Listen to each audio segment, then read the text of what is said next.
Your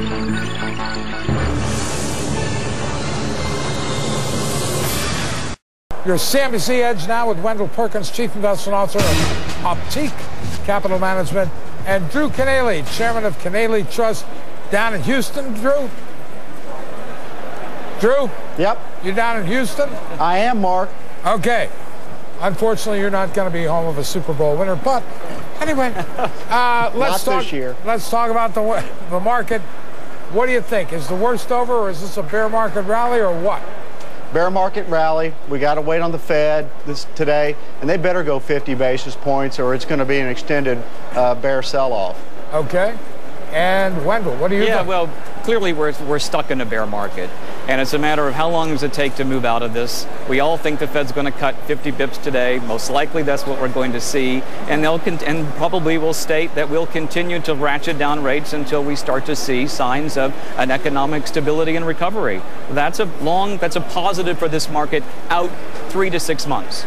But Drew, you got to admit, if you look here, we get 50 basis points. You have 125 in a week, biggest stimulus ever. You got to buy now for what's going to benefit from the great flood of liquidity that's going to hit us at the end of the summer, right? Well, no. I mean, you definitely are looking for a better second half, but you don't want to be fooling around with this market right now. It's time to be in cash and to be very cautious. You know, you had a nice GDP number in that inventories were taken down today, but it's still a slowing. And this market is looking for a slowing. It's going to overlook any good news, and it's just a bear market, so you just have to respect it.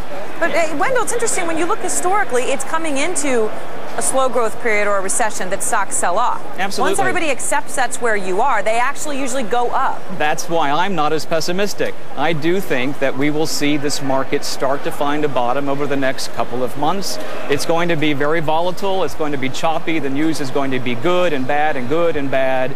But in the end, we will come through this. And I think that there is, from an investor perspective, tremendous opportunities that are in the marketplace today if you can think out 1 year from now in terms of the return opportunity. So what is the best one?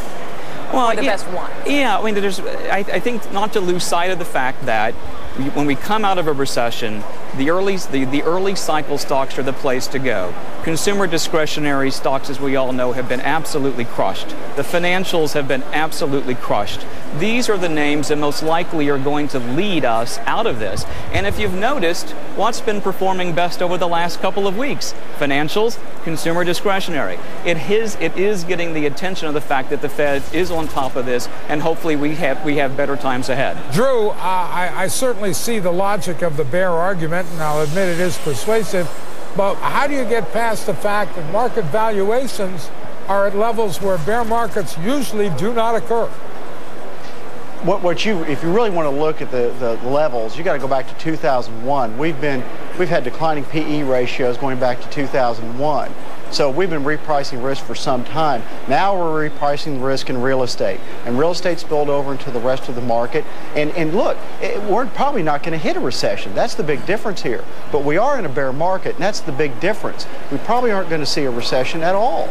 It's just the market's going to discount that, and that's the only difference between what we're discussing today. It's going to be a good second half, but it's just going to be miserable getting there. Okay. Drew Kanaly, thank you very much, sir, down in Big H, and, of course, Wendell Perkins here at the Big Board.